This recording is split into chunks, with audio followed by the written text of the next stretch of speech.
हरे कृष्णा कृष्ण कृष्णा हरे हरे, हरे राम राम राम हरे हरे। श्री गुरुदेव की अहेतु कृपा से हमारा जो ग्रंथ चल रहा है उसका नाम है श्री श्री चैतन्य चैतामृत। श्री श्री चैतन्य चैतामृत ग्रंथ के अंतर्गत हम श्रवण कर रहे हैं मध्य लीला 21वां अध्याय, जिसमें हम आ चुके हैं प्यार संख्या 109 पे। तो अब तक हमने श्रवण किया कि किस प्रकार श्रीमन चैतन्य महाप्रभु श्री सनातन गोस्वामी पाद जी को जो भगवान का जो माधुर्य है, उस माधुर्य के एक कण कैसा है कि वो त्रिभुवन को डुबो सकता है और सभी जो प्राणी है उनको अपनी ओर आकर्षित कर सकता है। तो भगवान के माधुर्य के ऐश्वर्य के विषय में यहाँ वर्णन कर रहे थे कि भगवान का ऐश्वर्य कैसा है। भैया ब्रह्मा इंद्र रुद्र आदि की बात तो छोड़ दो, जो परव्योम धाम है वहाँ पर जो लक्ष्मी भी है, लक्ष्मी भी क्या करती हैं, भगवान के रूप को देखकर आकर्षित हो जाती हैं और उनके श्री चरण कमलों की अभिलाषा करती हैं। इसी में हमने सुना था कि ये इनका नाम एक क्या हुआ, मदन मोहन। भगवान का एक नाम हुआ मदन मोहन। क्यों? क्योंकि जब गोपियों के जो अनुकूल चित्त वृत्ति रूप मनोरथ पे चढ़ के जो क्या करते हैं, उनके द्वारा अपनी सेवा स्वीकार करते हैं। और कैसे? कंदर्प के मन को मत कर, कंदर्प यहाँ पे जो कामदेव हैं, उन कामदेव के मन को जो मंथन करने वाले हैं, उनके भी चित्त को जो हरने वाले हैं, वे कौन है? वे है कृष्ण। तो वे है मूल कामदेव। फिर हमने वो लीला भी श्रवण की थी कि किस प्रकार जो रास के समय लीला हुई थी कि रास के समय जब कामदेव ने बोला कि मैं तो भैया दिग्विजय कर चुका हूँ, यदि मैं कृष्ण को भी परास्त कर दूं तब क्या होगा, तब तो मेरी दिग्विजय हो जाएगी। तब वहाँ पर उनका आपस का संवाद होता है और रास के समय जो कामदेव के जो 5 बाण हैं वो उन 5 बाण से उन पर प्रहार करता है, किंतु वही क्या होता है, कामदेवी वहीं पर मूर्छित हो जाता है। तो कह रहे जब वही कृष्ण राधा रानी के साथ रहते हैं तब वे मदन मोहन होते हैं। अन्यथा क्या है कि जो विश्व मोहन है वो भी क्या होते हैं, वो भी मदन मोहित हो जाते हैं। यदि राधा जी पास नहीं हो तो कृष्ण भी क्या है, विश्व मोहन होने पर भी स्वयं क्या होते हैं, मोहित हो जाते हैं, मुग्ध हो जाते हैं। तो इसमें हमने एक शब्द सुना था कि ब्रज में अप्राकृत नवीन कामदेव, इसके विषय में बता रहे हैं। अप्राकृत जो नवीन मदन है, इसका अर्थ क्या था कि जड़ अथवा प्राकृत, जड़ और प्राकृत एक ही वस्तु है। जड़ कह लो, प्राकृत कह लो, अनित्य कह लो। अब इसी के विपरीत क्या है, चिन्मय वस्तु। कह रहे जो चिन्मय वस्तु है, अप्राकृत वस्तु है, उन दोनों ही अवस्थाओं में क्या है, काम विद्यमान है। जो काम है दोनों ही अवस्थाओं में विद्यमान है। कह रहे जड़ कह लो या चिन्मय कह लो, अगर प्राकृत हो या अप्राकृत हो, दोनों अवस्थाओं में काम विद्यमान होता है। जड़ काम क्या होगा, काल के द्वारा शुद्ध होता है। अर्थात क्या होगा, थोड़े समय के लिए प्रकाशित हुआ, थोड़े समय के लिए उसको उसकी अनुभूति हुई और थोड़ी देर में क्या हो गया, मलिन हो गया, फिर वो रहता नहीं है। यह है जड़ काम। थोड़े समय के लिए उसका आनंद हुआ, लेकिन थोड़े समय में क्या हो गया, उससे मन भर गया, मलिनता आ गई, तो वो काम नहीं रहता है। किंतु अप्राकृत जो काम है, भाई अप्राकृत शब्द का तात्पर्य ही है जो नित्य है। तो अप्राकृत जो काम है वो कैसा है, नित्य है, नवनवायमान है। अर्थात क्या होगा, समय के द्वारा, काल के द्वारा उसकी समाप्ति नहीं होगी और हमेशा ही क्या होगा, वो मलिन नहीं होगा, वो हमेशा उज्जवल रहेगा, मतलब उसमें बढ़ता रहेगा, आनंद आता रहेगा। लेकिन जो जड़ जगत का काम है वो क्या है, कुछ समय के पश्चात ही वो मलिन हो जाएगा, फिर उसमें कोई सुख आनंद नहीं मिलेगा। किंतु जो अप्राकृत है, जो चिन्मय है, वो काम किस तरह से है, तो जो ब्रज का जो काम है, जो अप्राकृत जो काम है वो कैसा है, वो नित्य नवनवायमान है। अर्थात क्या होगा, तात्पर्य है कि काल के द्वारा इसकी समाप्ति नहीं होगी। साधारण जगत का काम क्या होगा, कुछ देर के लिए सुख की अनुभूति होगी, लेकिन बाद में उसमें कोई सुख नहीं रहेगा। जैसे जड़ जगत का एक उदाहरण समझते हैं। किसी व्यक्ति को रसगुल्ला खाना बड़ा प्रिय है। अब किसी ने उसको रसगुल्ले दे दिए, 1 खाएगा, 2 खाएगा, 5 खाएगा, 5 खाने से सुख मिल जाएगा। कोई बोले और खा लो, ठीक है 8 खा लेगा, 8 खाने से सुख मिलेगा। लेकिन अब कोई बोले और खा लो तो उसको सुख मिलेगा? वही सुख उसके दुख का कारण बन जाएगा। वो सुख कैसा हो गया? मलिन हो गया। किंतु जो अप्राकृत जगत का जो काम है वो नित्य है, नवनवायमान है, और समय के साथ साथ क्या होगा? उज्जवल रहेगा, मलिन नहीं होगा। और जड़ इंद्रियों के द्वारा जो भी हम ग्रहण करते हैं, जड़ इंद्रिया जो भी हमारे चक्षु, रसना, श्रोत, घ्राण, ये जितनी भी हमारी इंद्रियां हैं, इन इंद्रियों के द्वारा जितना भी हम ग्रहण कर सकते हैं, जो भी काम को हम ग्रहण करते हैं, वो क्या है? जड़ देह मनोवृत्ति। जड़ देह मनोवृत्ति मतलब शारीरिक, सब कुछ शारीरिक है। बस इंद्रिया भोग में लगे रहो और भगवान से विमुख हो जाओ। भगवान की तरफ उन्मुख नहीं हो सकते, भगवान से विमुख हो जाएंगे। ये जितने भी जड़ काम हैं ये भगवान से हमें विमुख करते हैं, भगवान की तरफ उन्मुख नहीं करते हैं। तो जितने भी जीव क्या कर रहे हैं, इसी काम में जड़ देह में लगे हुए हैं, वो इंद्रिय भोग में लगे होने के कारण भगवान से जो विमुख जीव है उसमें क्या होता है? उसी में लगे रहते हैं। किंतु अब वो क्या है? वो सिर्फ करने के मात्र है। यहाँ पर आए हैं, संसार के अकॉर्डिंग जो जो अपनी क्रियाएं हैं, कार्य हैं, उसमें लगे हुए हैं। लेकिन वास्तव में जो भगवान ने जो शरीर दिया है वो किस लिए दिया है? वो भजन करने के लिए दिया है।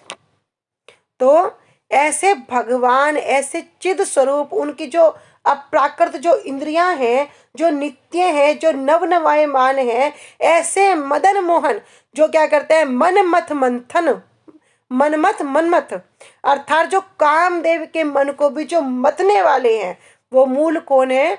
वो भगवान कृष्णचंद्र हैं। और इसलिए उनका नाम क्या है? नित्य नवीन मदन। इसलिए उन्हें कहते हैं अप्राकृत नवीन मदन। तो यहाँ पे एक लाइन है ना हमारी प्यार में, ब्रज में अप्राकृत नवीन मदन। तो वे नित्य नवीन हैं। और कैसे हैं? स्वयं रूप विग्रह हैं। स्वयं रूप का मतलब क्या था?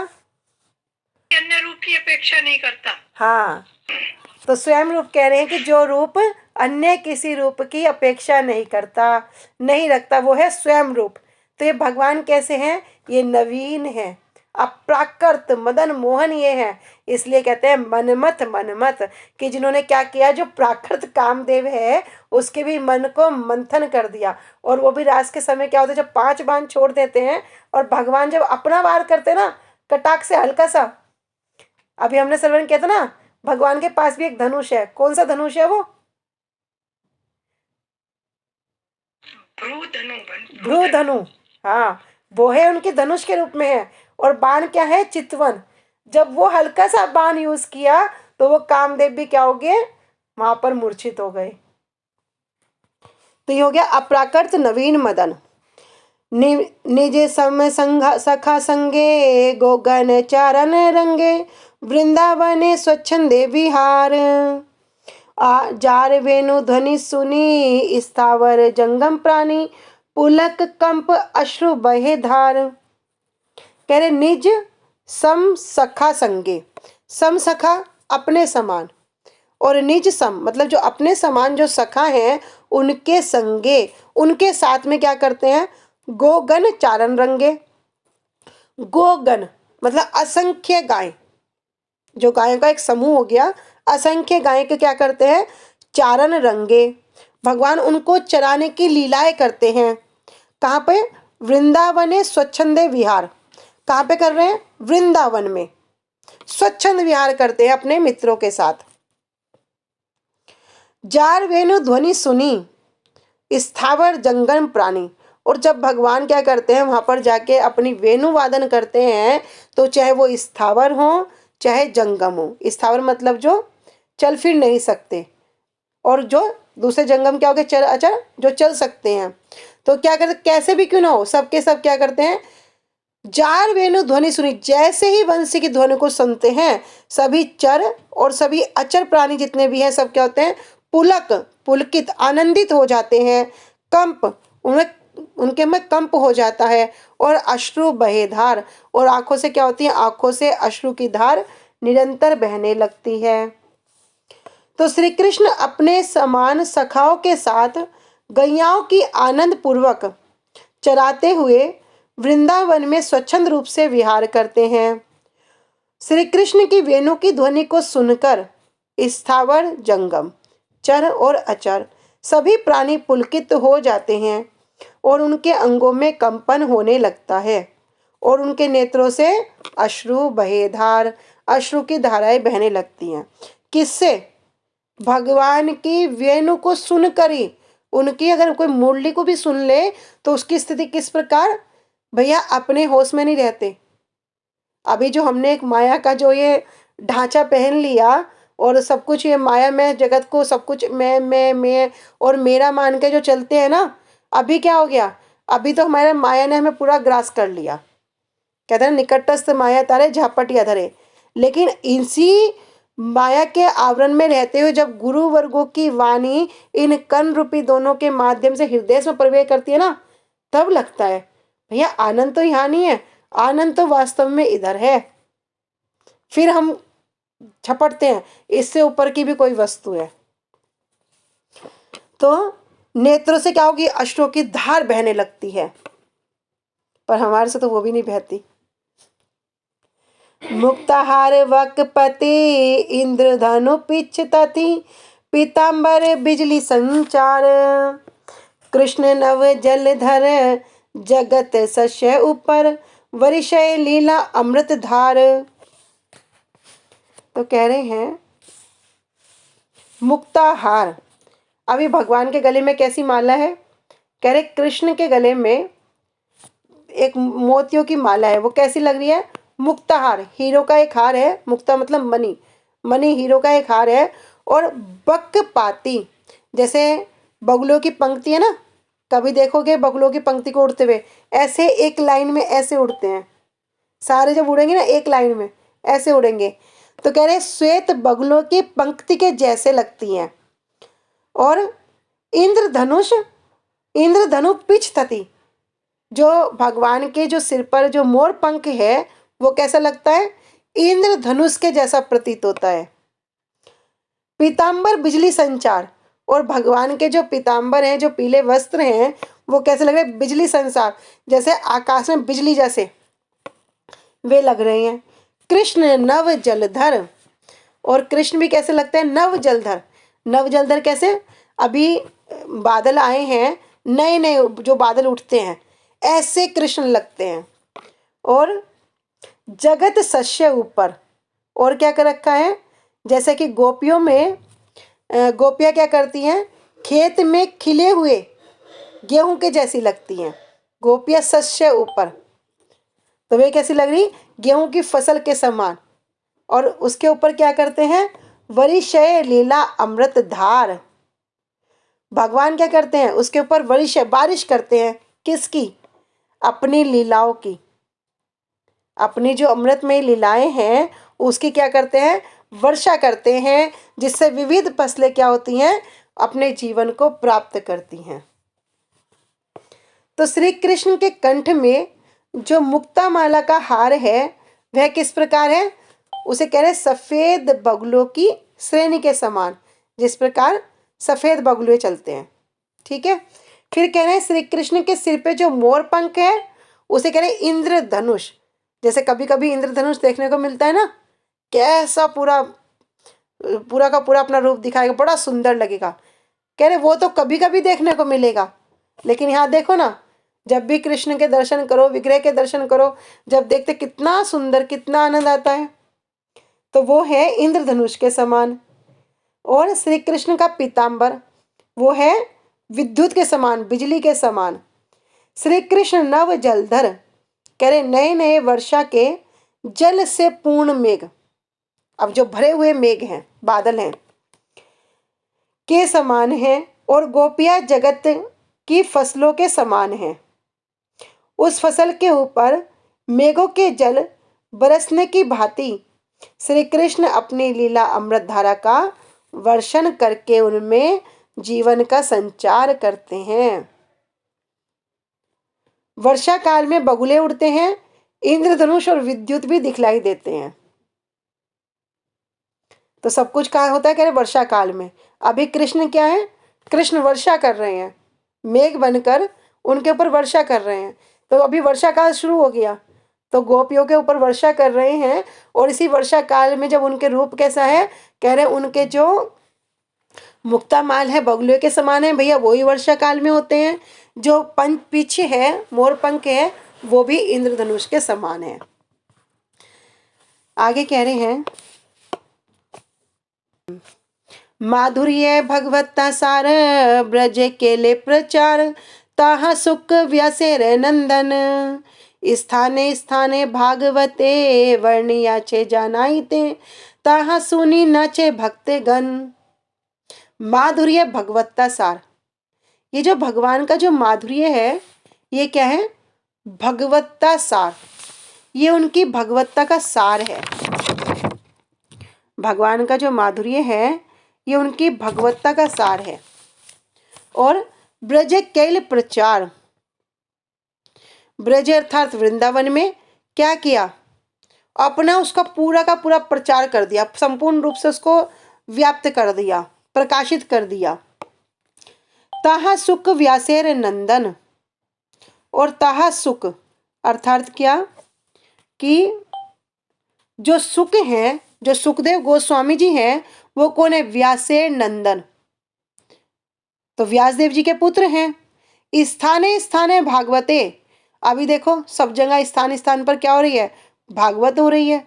तो श्रीमद् भागवतम में क्या कर दिया, वर्णी याछे जनाइते, उसको वर्णित कर दिया, बता दिया, जना दिया। ताहा सुनी माते भक्त गणे, और उन वचनों को सुनकर जब कोई भागवतम को श्रवण करता है तो सभी भक्तगण क्या होते हैं, कह रहे माते भक्तगणे, माते मतलब पागल हो जाते हैं, माते कह रहे पागल हो जाते हैं। तो जब कोई भगवान कृष्ण के इन आकर्षक सौंदर्य सहित क्या करेगा, जो षड ऐश्वर्य हैं, जो भगवान कैसे हैं, इन षड ऐश्वर्य से पूर्ण हैं, जिनके कारण क्या हो रहा है, गोपिया के साथ में माधुर्य प्रेम में बड़े रत हैं। और ऐसी माधुरी क्या है, उनके गुणों का सार है। यहाँ तक कि जो व्यासदेव जी के जो पुत्र हैं श्री सुखदेव गोस्वामी जी, उन्होंने क्या किया, श्रीमद् भागवतम में स्थान स्थान पर कृष्ण की बड़ी सुंदर सुंदर लीलाओं का वर्णन कर दिया। और जिसे सुनकर सब भक्तगण क्या होते हैं, भगवत प्रेम में उन्मत्त हो जाते हैं, पागल हो जाते हैं।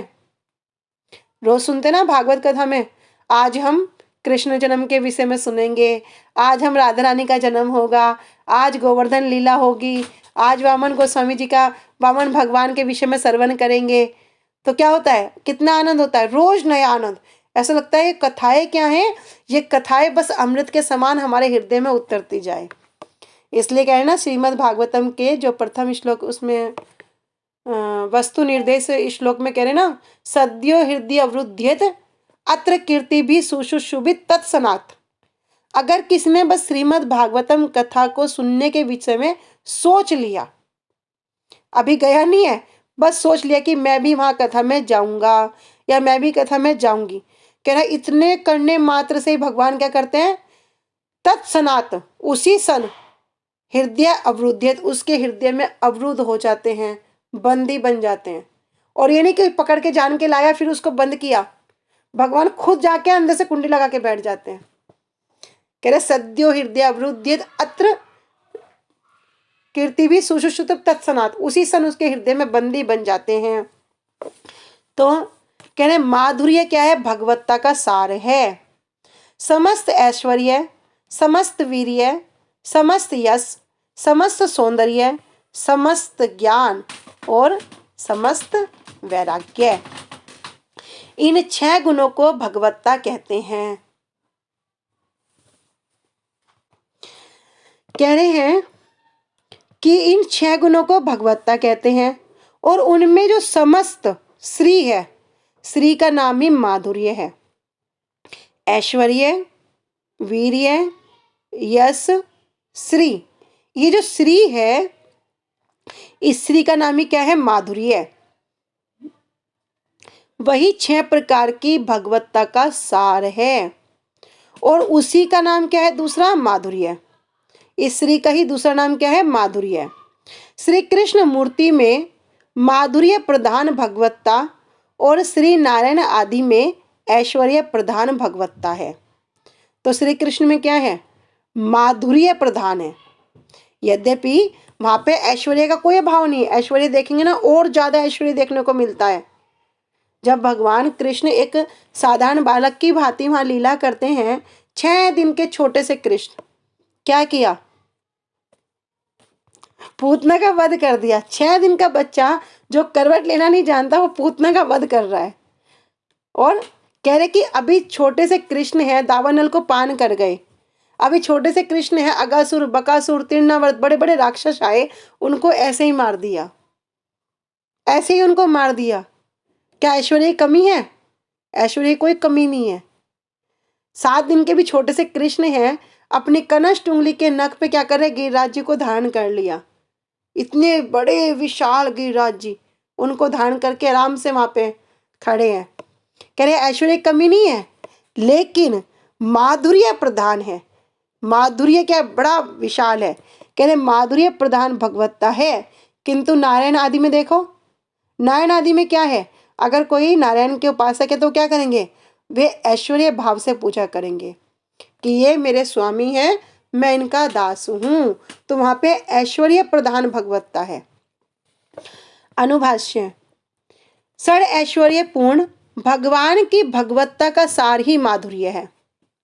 तो हमने अभी श्रवण किया, जो श्री है, श्री शब्द का ही दूसरा अर्थ माधुर्य है और माधुर्य का ही दूसरा शब्द क्या है? श्री है।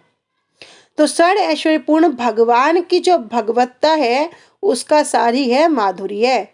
यह माधुर्य ब्रज में ही प्रचारित हुआ है।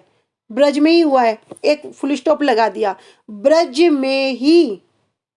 अभी कह रहे वही कृष्ण, कह रहे द्वारकेश कृष्ण भी हैं, मथुरेश कृष्ण भी हैं और ब्रजेश नंदन कृष्ण भी हैं। तो कह रहे भैया कोई विचार करे द्वारका में हुआ? कह रहे द्वारका ही माधुर्य का इतना वो नहीं हुआ, ना मथुरा में हुआ।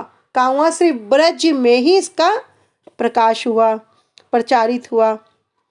कृष्ण द्वापायन वेद व्यास जी के पुत्र श्री सुखदेव गोस्वामी जी ने भक्तों के हृदय को उन्मादित कर देने वाले उस माधुर्य कना का श्रीमद् भागवतम के स्थान स्थान पर वर्णन किया है। श्रीमद् भागवतम देखो, अभी हम जो चैतन्य चैतन्य ग्रंथ भी कर रहे हैं, इसमें जब श्रीमद् भागवतम का एक एक श्लोक आ रहा है, उसकी व्याख्या कितनी गूढ़ है। एक श्लोक किया था ना अभी, कह रहे भगवान कैसे स्वराज लक्ष्मण त्रियाधीशा, एक एक शब्द की व्याख्या करना बड़ा गूढ़ है। कह रहे उन्होंने क्या किया? स्थान स्थान पर वर्णन किया है। उसके विषय में सुनकर भक्तगण क्या करते हैं? नृत्य करते हैं, आनंदित होते हैं। कहिते कृष्णेर रसे श्लोक पढ़े प्रेमावेशे, प्रेम में सनातन हाथ धरी, गोपी भाग्य कृष्ण सुन जे करिल वर्णन, भावावेशे मथुरा नगरी। क्या कह रहे हैं? कह रहे कहिते कृष्णेर रसे। कौन कह रहे हैं? महाप्रभु कृष्ण रस के विषय में वर्णन कर रहे हैं। और अब एक श्लोक पढ़ेंगे और इस श्लोक पढ़ते साथ क्या होगा? प्रेम का आवेश हो जाएगा। कह रहे श्लोक पढ़े प्रेमावेशे, प्रेम में सनातन हाथ धरी। अभी श्लोक पढ़ते पढ़ते क्या किया? सनातन गोस्वामी जी के हाथ को पकड़ लिया। कब पकड़ते हैं? जब कोई ऐसी गूढ़ बात होती है ना, तब एक दूसरे के हाथ को पकड़ लेते हैं। मेरी जैसे कहते हैं ना, बहुत ध्यान से कोई बात को सुनो तो एकदम बिल्कुल उसकी तरफ पूरा वो अट्रैक्ट करते हैं। कह रहे हाथ पकड़ लिया। कह रहे प्रेमे सनातन हाथ धरी और गोपी भाग्य कृष्ण गुण, कि भैया गोपियों के भाग्य और कृष्ण का गुणगान जे करिला वर्णन। कौन वर्णन कर रहा है? भावावेशे मथुरा नागरी। उस भाव के आवेश में ये जो मथुरा वासी हैं, ये गोपियों के भाग्य की महिमा को वर्णन कर रहे हैं। तो अभी एक श्लोक को यहाँ पर महाप्रभु वर्णन करेंगे।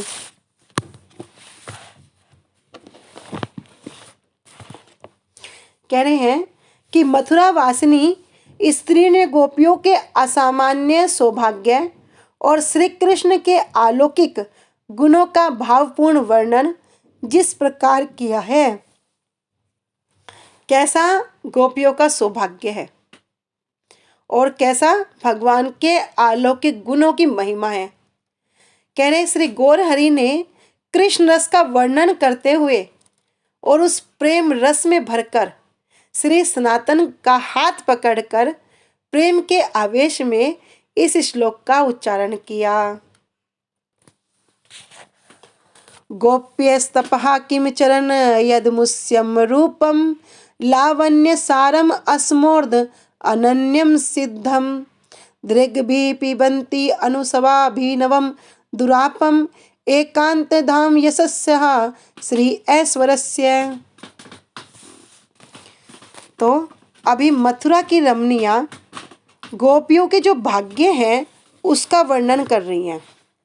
तो ये श्लोक में, ये श्लोक है 10वें स्कंद का 44वें अध्याय का 14वां श्लोक।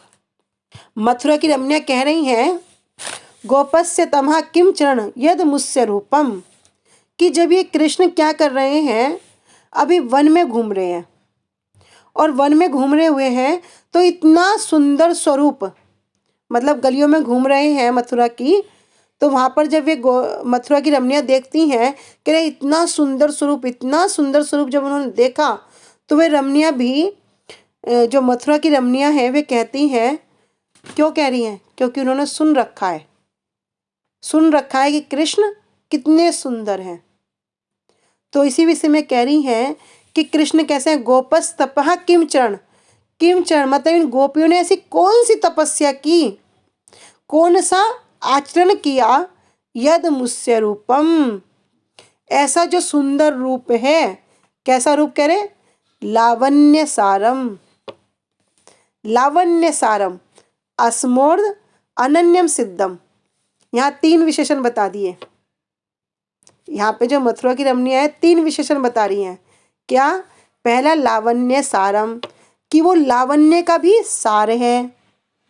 लावण्य का शब्द का अर्थ क्या हुआ, तो कह रहे लावण्य अर्थात क्या हुआ, कांति। किस प्रकार, जिस प्रकार कोई मोती है, मोती की क्या होती है ना, चमक होती है, मोती में से भी चमक होती है ना, कह रहे वो उससे कहते हैं लावण्य।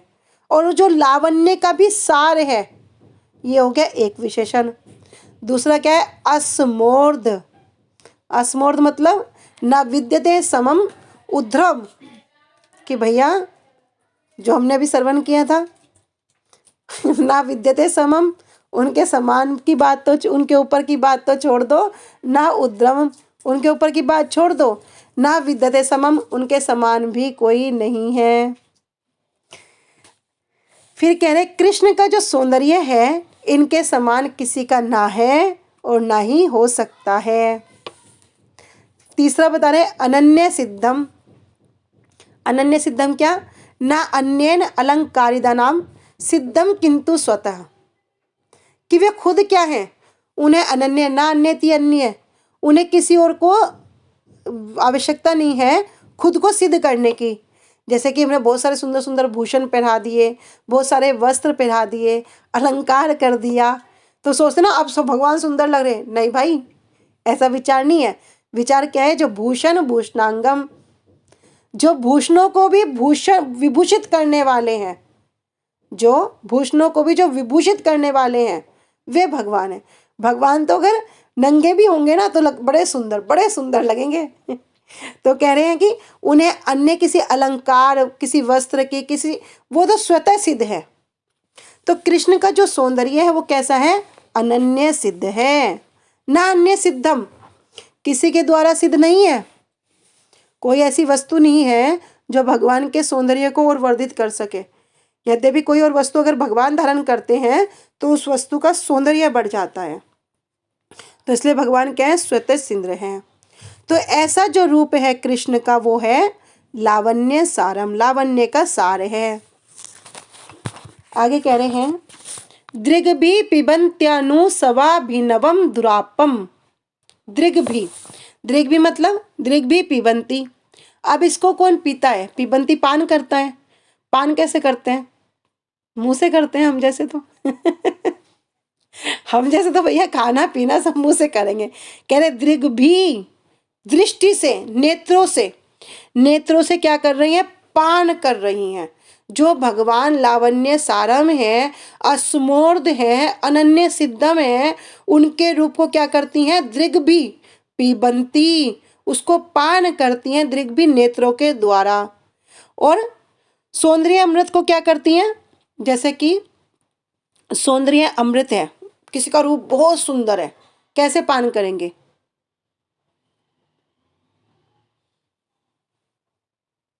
नेत्रों के द्वारा। नेत्रों से करेंगे।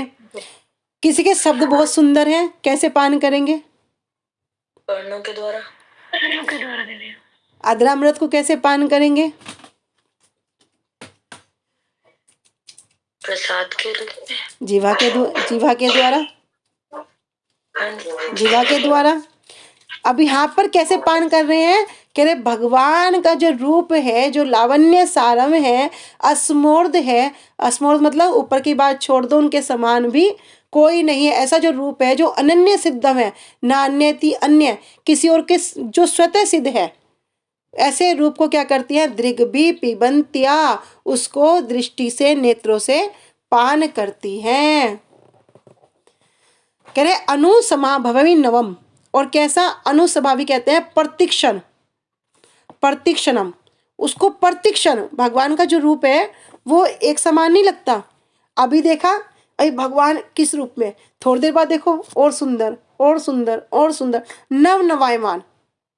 अभी हम सुबह को बड़ा सुंदर श्रृंगार करके निकले, शाम तक क्या वैसे लगेंगे?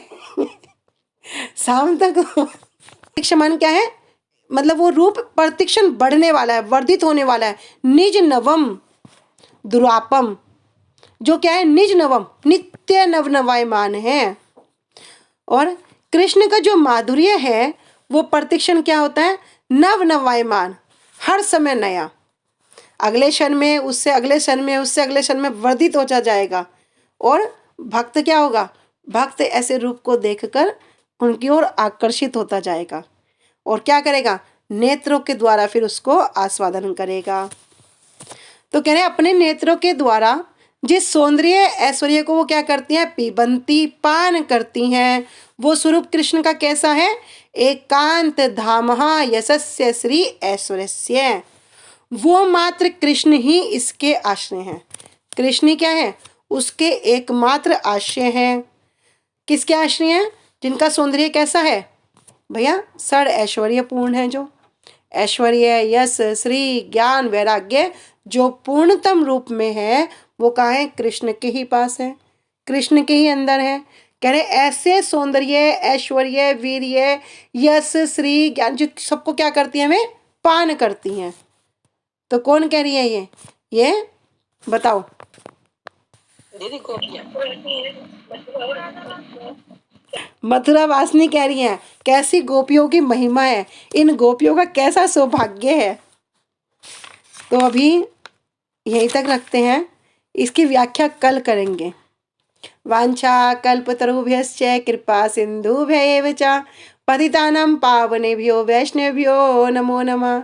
श्री गुरुदेव की जय, अनंत कोटि वैष्णव वृंद की जय, निताय गौर प्रेमानंदे हरि हरि बोल।